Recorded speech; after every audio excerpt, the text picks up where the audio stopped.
Hello, hello, what's up, everybody? You are watching Luminous Nova, but together here with RDBuugeng. Oh, other side. Yay, RDBuugeng. Welcome Hey in, guys. everybody. Today we have a very special stream because yeah, we have RDBuugeng here on the screen. For those that don't know who RDBuugeng is, this is a brand, everybody. This is the sponsor of the stream. I bought my very first UV Boogeng with RDBuugeng. And ever since then, we've had a very nice collaboration. And for today, yeah, we have a special stream going on because it will be nice for you all to meet the maker and meet the sponsor. So, yeah, that's what we're going to be doing today. First, we're going to get a little bit of an interview of the history of RDBuugeng and the history of Roman himself. Because, yeah, how do you land into all of this? And after that, there is a box here behind me. We're going to do some unboxing of this new thing for me. I'm very excited.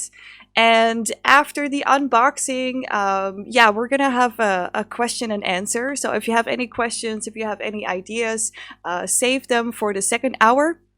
Mr. Kane will be keeping questions. If you have them and you don't want to forget them, just put them in the chat, and we will, yeah, we will save them for later, and then we will get back at you in the second hour. All right, well, let's dive into it.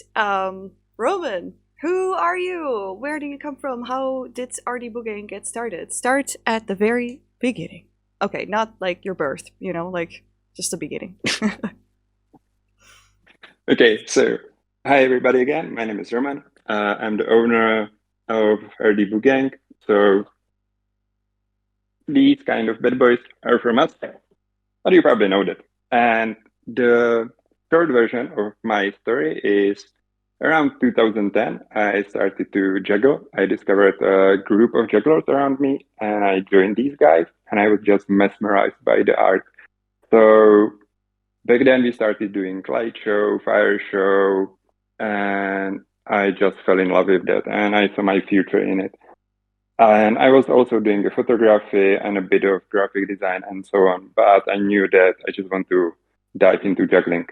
So we started trying to grow the group as much as possible, and I started to lead the group.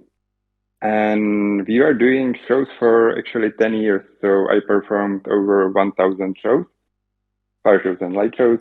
Dang. And yeah, quite a bit. And around, I think 2017, 18, somewhere there, I was doing a set of gigs in Saudi Arabia, and I somehow ran into Jay Firecat. And I didn't know who the guy was. I just saw somebody twisting some weird S-shaped thingies. I was like, wow, I need to try that. And he was so kind. So he was giving me lessons every day we were there. And okay, I just fell in love again. So that was me discovering Boogeng. And after that, it took me like another, I think, year to get my very first set because I just couldn't find a proper maker.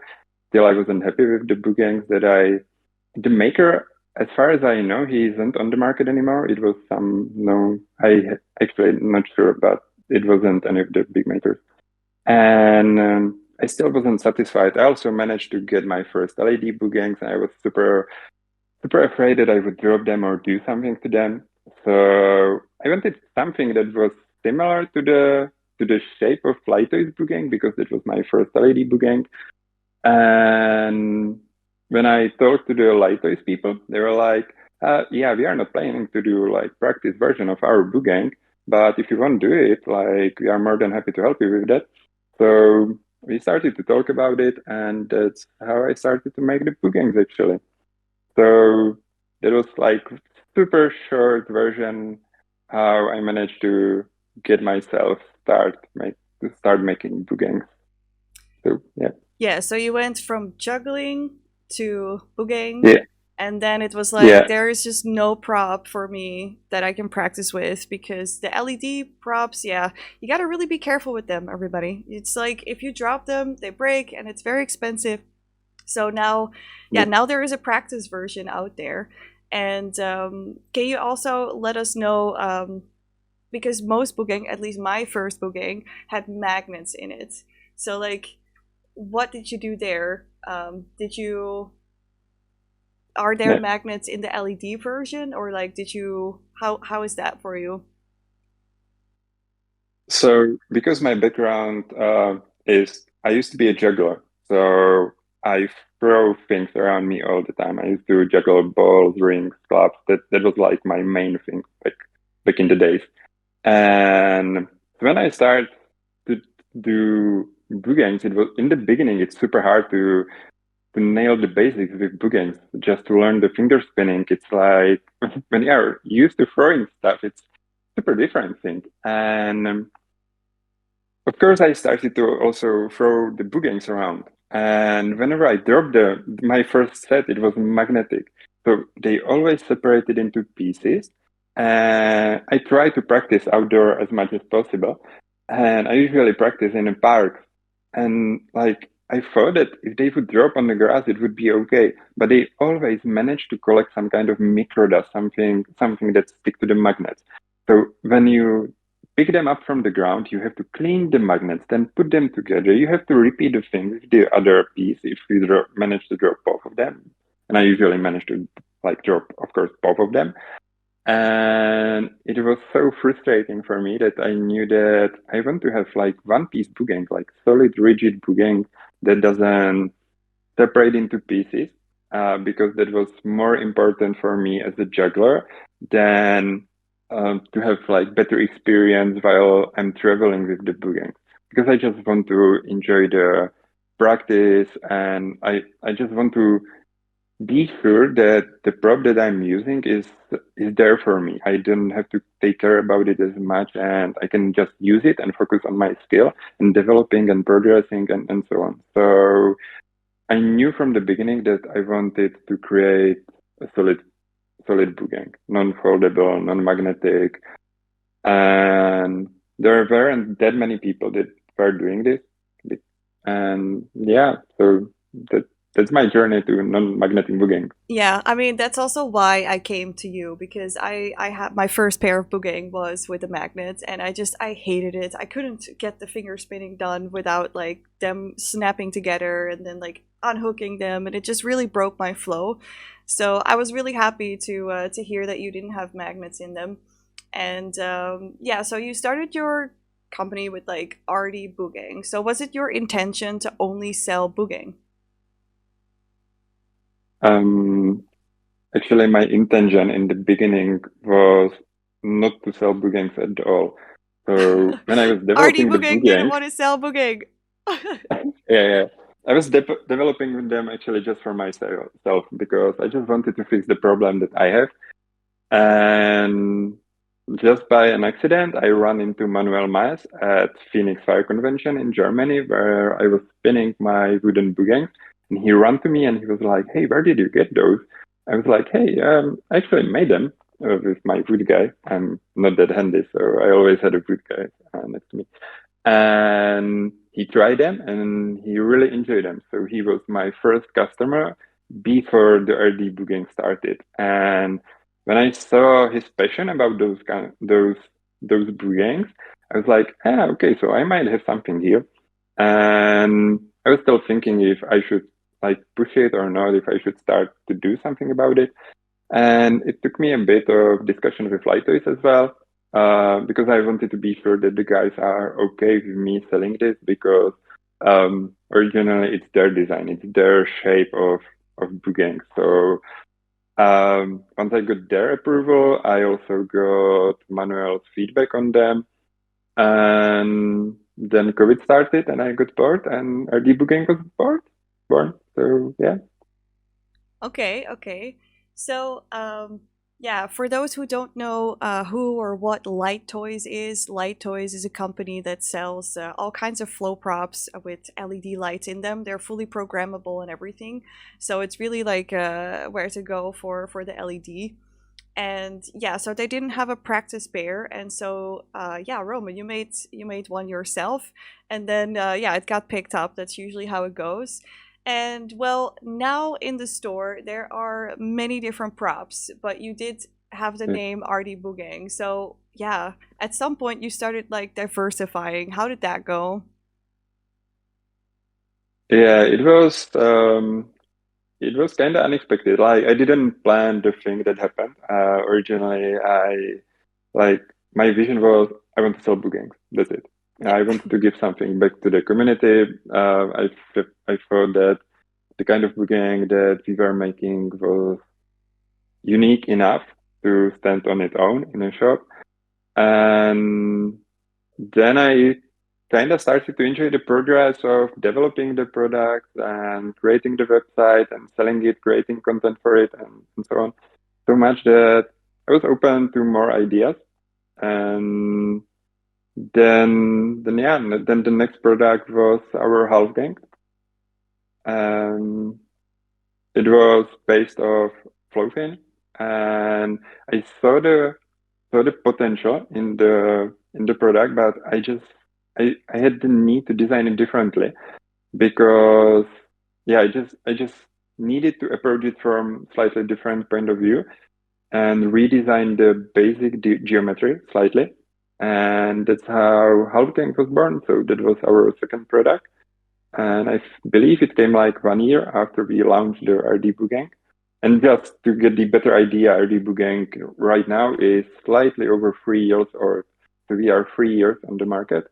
And yeah, that's how the journey started.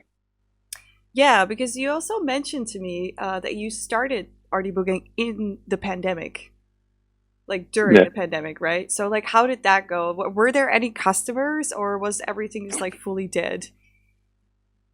yeah. I wouldn't suggest anybody to start a business during pandemic, especially the business that's focused on people that are struggling kind of the most during the pandemic because the biggest part of the world was closed for like the entertainment and so on. So performers couldn't make their living. So like pretty much nobody wanted to invest in the props.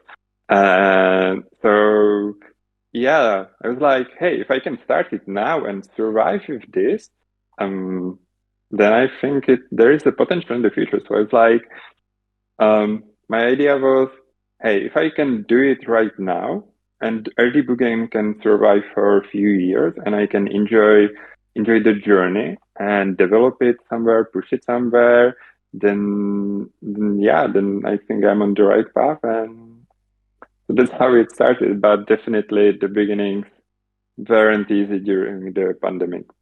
It wasn't like, just to be clear, it wasn't my main source of income. I had other jobs, and we can dive into that as well because it might be interesting to somebody. And yeah, so I was slowly building it on the side and getting it to where it is right now.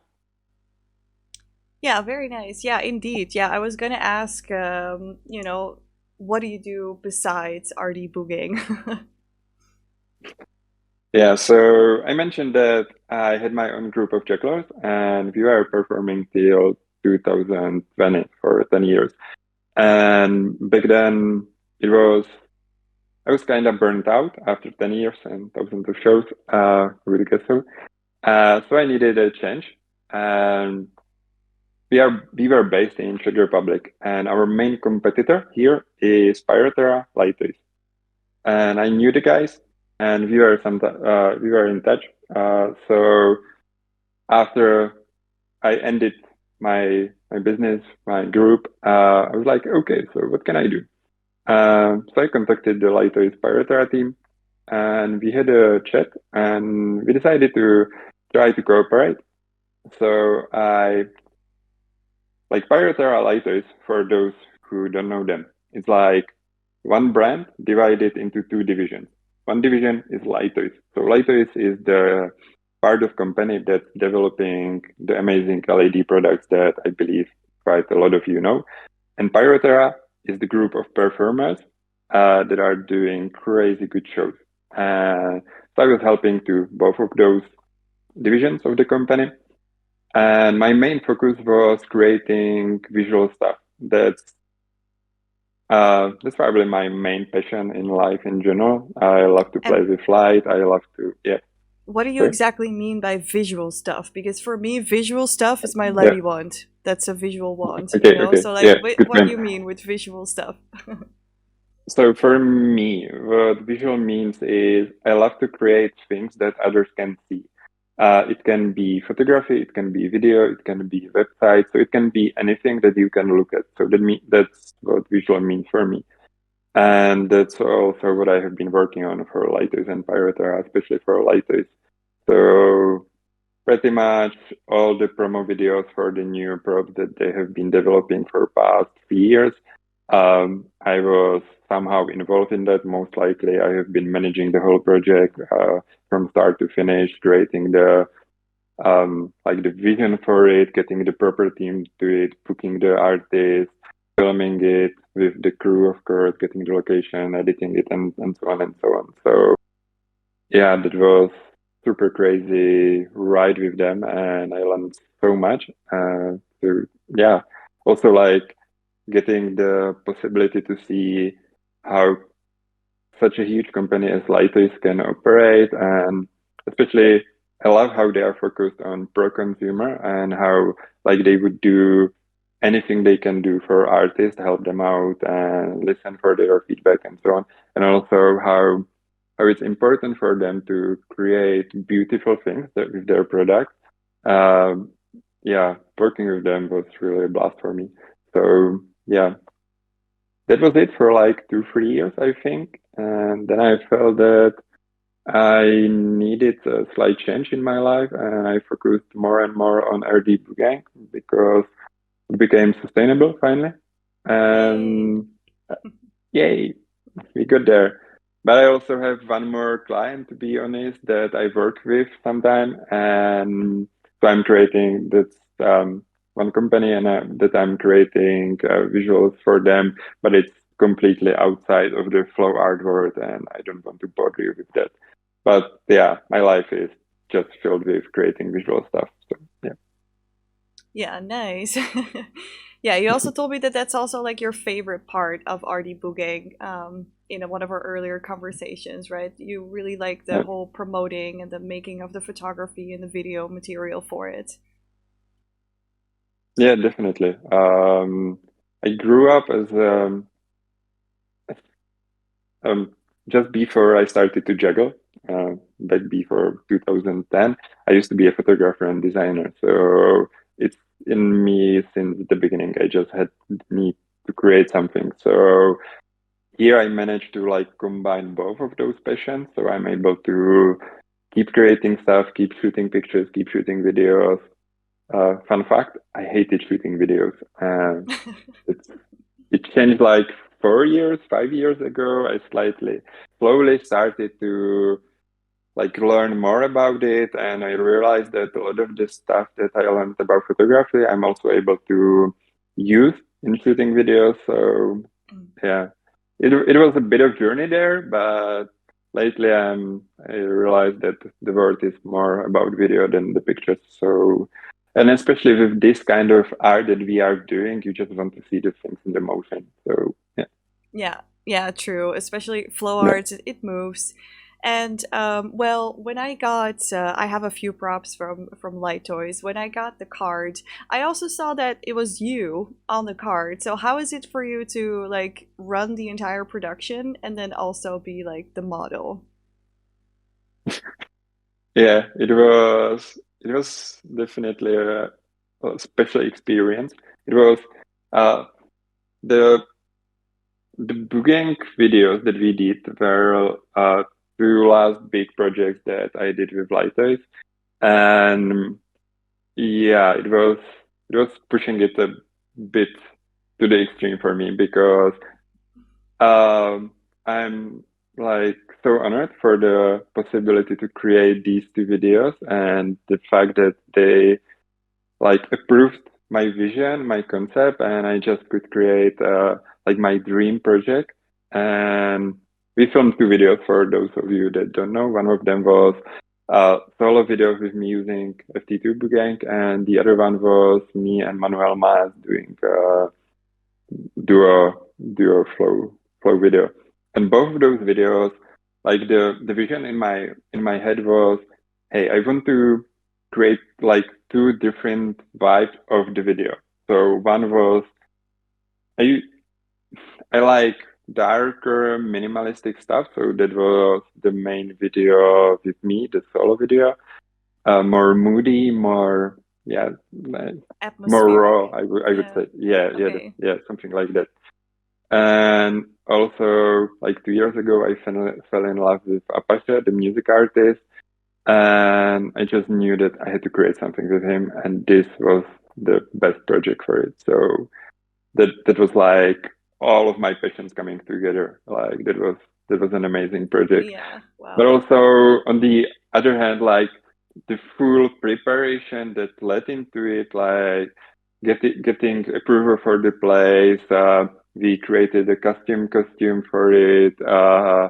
Figuring out how are we going to light the place, what kind of tricks, because for this kind of video, everything needed to be prepared ahead. So it means that like there is no room for improvisation. So like we had to prepare all the programs for the RDBuugeng so it would properly react to the music. But I had to I had to create a routine for the video for every single scene, and we also like we had to divide it in the space so the camera wouldn't be too repetitive. So we also had to Oh, yeah. create a plan how to shoot it, because when we light one scene, we have to film everything in that scene, and then hey, let's go for this scene and film everything in this scene, and so on. And like doing this, and like everything is running in your mind, you know how you want the video to look like because you put so much energy into it. But also in the end, when we were shooting the video, I just had to focus on like performing the best I could, so I could enjoy the memory later when I watch the video as well. uh, but luckily, like Later has an amazing team of people that are helping them to create the stuff. So yeah, it was epic. It took us a bit of time to film everything that we wanted, and we also did do the like promo pictures there after we finished it. So it was a long night, but yeah, it all came together nicely. And right after I finished this, I then like grabbed all the footage from. We had one camera guy there, so I grabbed all the footage from him because I edited the video like 20 times before that because we are doing like practice run for it. We were also doing a practice run with a camera guy, so he knew what camera movement I wanted, how it's supposed to look, and so on. And I cut the video every single time when we practiced. So we spent like half a day practicing everything there.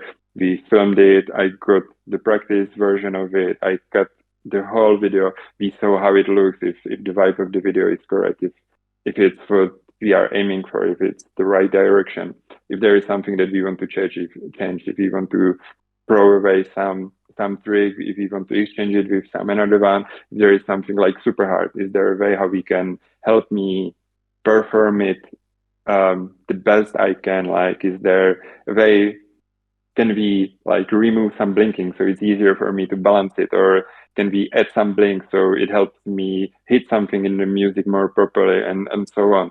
So yeah, it was quite intensive. And right after we finished it, I already started to work on the second project, the second video with Manuel. Yeah, to be honest, we also worked on it a bit during planning the first one and shooting the first one and so on. But like the main work started afterwards, Mhm. and it was also like another.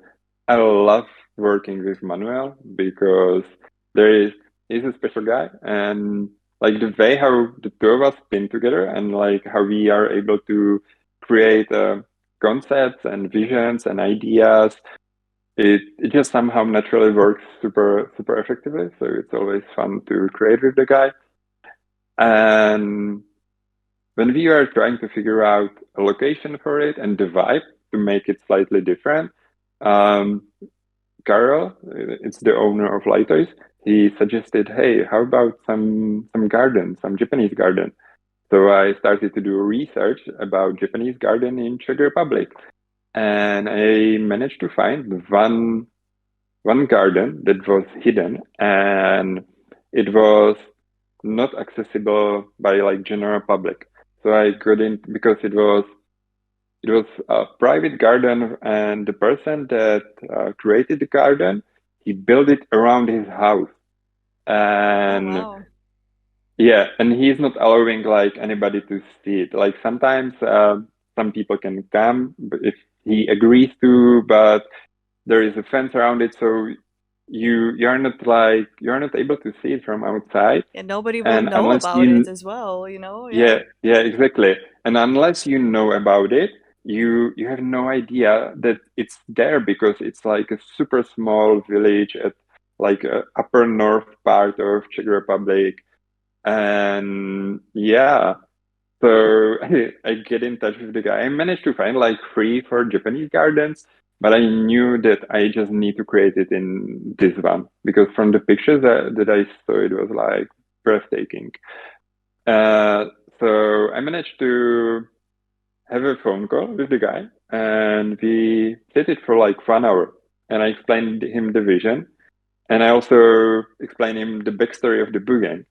And for those of you that don't know it, um, like the original idea is from Michael Mortin, and he did it way back in one of the, I believe it was TED Talk or some kind of video like that. And he was spinning like two basic rods. But after that, Daisaoba uh, from Japan managed to pick it up.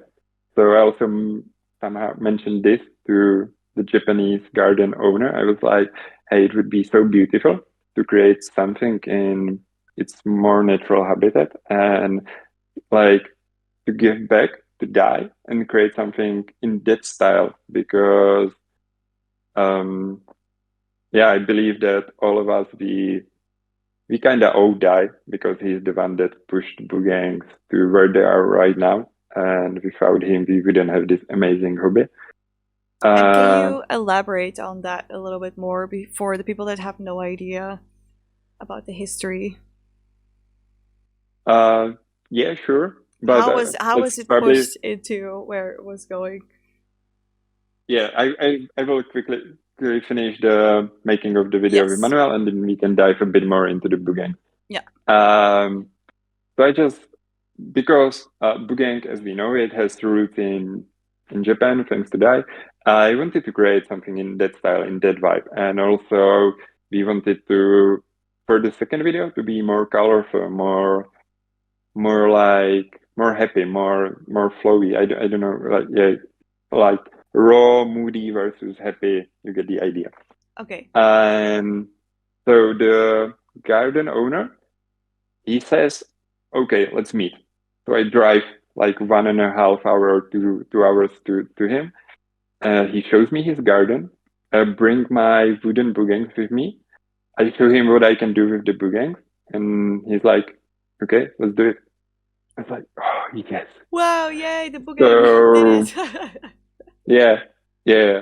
Uh, but also, just to get the idea, um, when we started to dive into more technicalities, more like, hey, how we are going to film this? What does it mean for me as a garden owner? Should I be afraid of something? So are there some risks involved?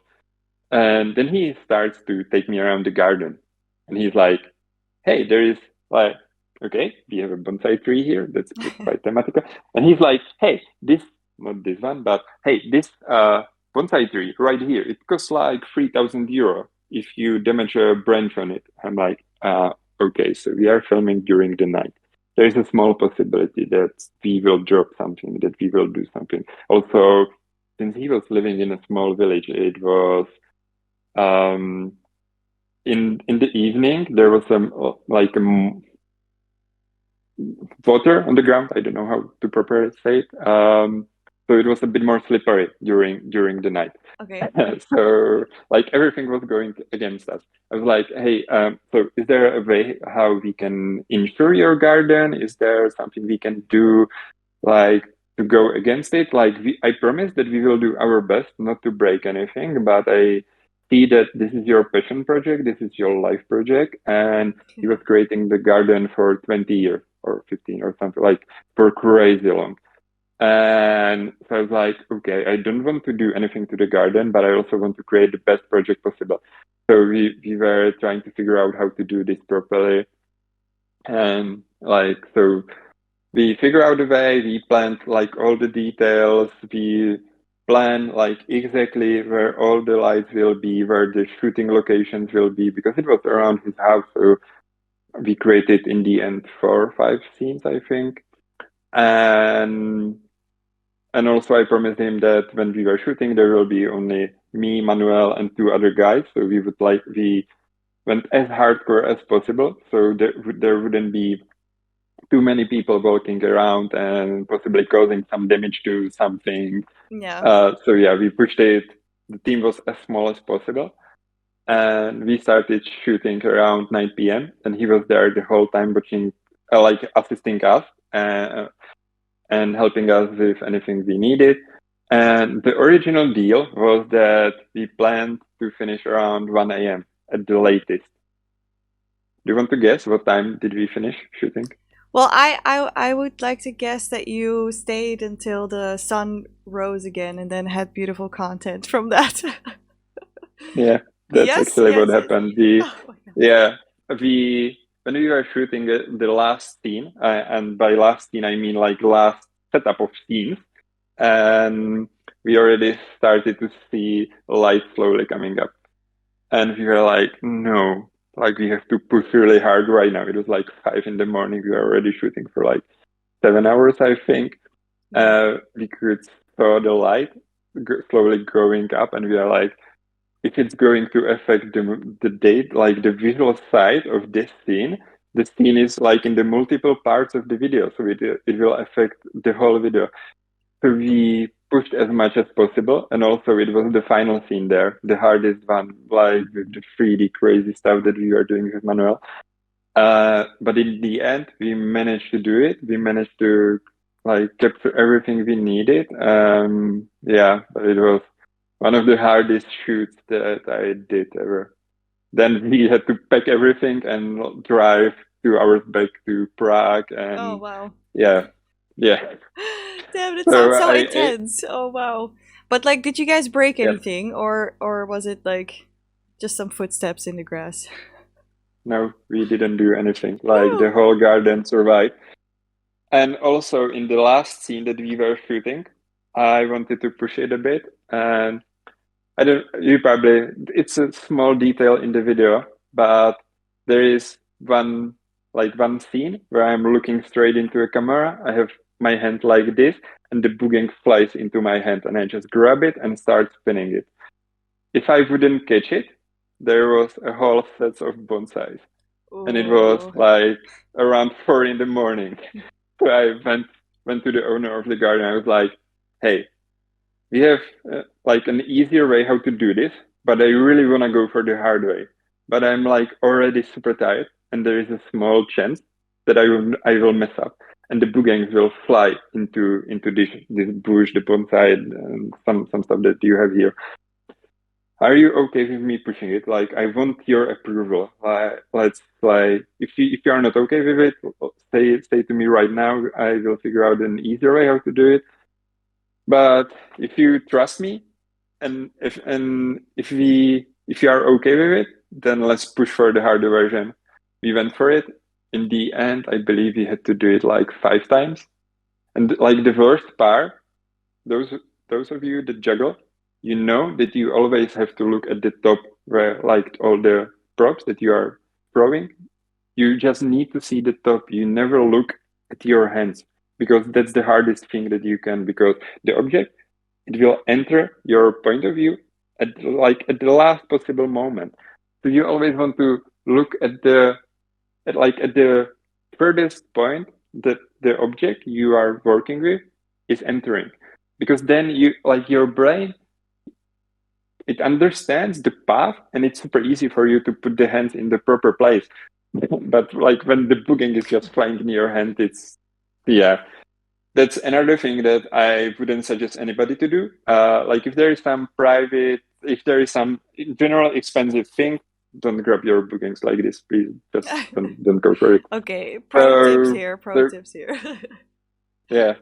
So yeah, that's a little bit of behind the scenes how we are creating these Yeah, it crazy sounds like a projects. really cool And project. I also saw that the link was yeah, shared here in the chat. Shall we watch it? a little bit more info. Yes. When you are watching the video, uh, all the small lights that are around us, they are powered thanks to light toys.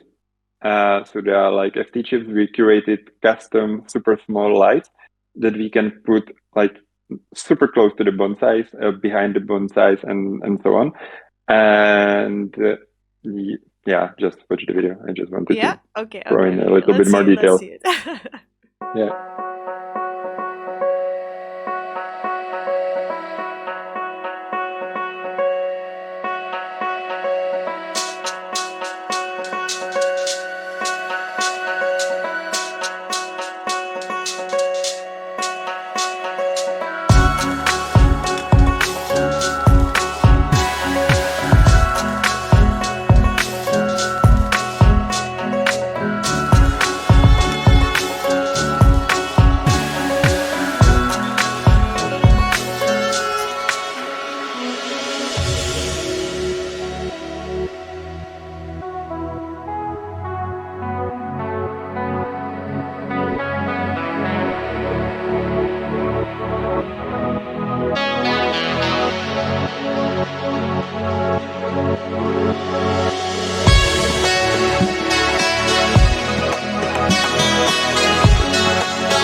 And Location, we also Japanese garden. Yeah. Oh. yeah, and we also created like new custom costumes for it, like the hoodies with the rope thingy on it, and we created like a custom sneakers in Japanese style. Yeah, we went all in for that. Wow. Beautiful. It- Yeah, it was really, oh man, it must have been such an experience to do that as well. Really nice. Thank you. Yeah, so yeah, we were here to talk about oh, good times. Manuel is actually here. Yeah, hello. Hey man. Yeah, so what was I gonna say? Yeah, we were here to talk about RDBuugeng and we kind of like leaped into light toys, but it's like a passion project. It's something that's really part of your life as well. So I feel like it just kind of like goes hand in hand with like who you are as well. But like circling back to RDBuugeng, we've talked a little bit of like how it was, how it came to be, and you made it so that you could live off of it. And now what's in it for the future of RDBuugeng? Well, my current mindset is at the end of last year, we released quite a lot of products. We released actually 4 new products. We doubled our portfolio from 4 to 8. And it was slightly overwhelming to finish everything on time, to do everything on the back end, to prepare all the materials for it. And at the beginning of this year, I just realized that, hey, I just need to focus more on like the journey, enjoying the process, and so on. So I went more into creating content, planning more bigger projects for the future, and yeah. So we we have some prototypes lying around here hidden. We are working on some stuff, but yeah, I still want to keep them a surprise. I have here one order thing that I will show you later when the time is right for it. Mm-hmm. But yeah, my for the future, I'm still trying to figure it out properly. Actually, as you mentioned, like, hey, you have RDBuugeng in the name, so yeah, I was also thinking about rebranding it, but a lot of people said to me, "Hey, we really like the name. It's kind of unique. It's slightly different, and just keep it, man." So for now, I'm stuck with RDBuugeng, and I still want to focus or think about it as object manipulation shop. And And what exactly yeah, is object manipulation? Is that something different than flow arts, or is it like how does it cross? that's a good question. A lot of props are like on the edge of like, yeah, you could fit it there, but um, for me, uh, in general, I think about it as when the prop is creating a lovely visual weird thing. Um, you can go Visual more weird technical, things. I like definitely. it. Yay. Yeah, yeah, we can go more technical and so on. But when you Yeah. watch Bugang for the very first time, it just hypnotizes you. Hmm. So I would love to sell things that do similar effect on people. Yeah, so That's basically basically you how I would love create to. shapes that hypnotize. Is that object Yeah, manipulation? yeah. For me, yeah, you can play with shapes. Yeah, that's a good point. For the future, I can figure out a better description for what object manipulation means for me. Yeah, I mean, that's the thing. Like, Yeah, a lot of people don't even know what flow arts is, and I have been talking about flow arts a lot. And on my stream, it never really comes up what object manipulation is because I don't consider myself an object manipulator, but I actually am because I'm using objects and I manipulate them into different like dances and shapes. And I mean, I yeah. also do boogieing myself, so yeah, it's a really interesting topic as well to go more in depth about. But yeah, we're kind of like already through our first hour, which means we've Okay. landed ourselves into the time for the unboxing. But yeah, before I do that, is there anything else that you want to add for now, or that you want to talk about or kind of show before we dive into this box here that's like there? Um, I would just like to end it that it's definitely a good idea for next article. I've written quite a few articles on RDBuugeng because I'm also trying to educate people around me and in the community. A lot of people that are entering the Boogeng world, they are exactly like, hey, what is flow art? What is Boogeng? What's the history of it? And what can I do with it? And why is it so unique? So I'm trying to like ease in the enter to our beautiful hobby that we all have here. And yeah, so in the future, there might be article diving a bit more into, hey, what is object manipulation? And yeah, let's go into the unboxing.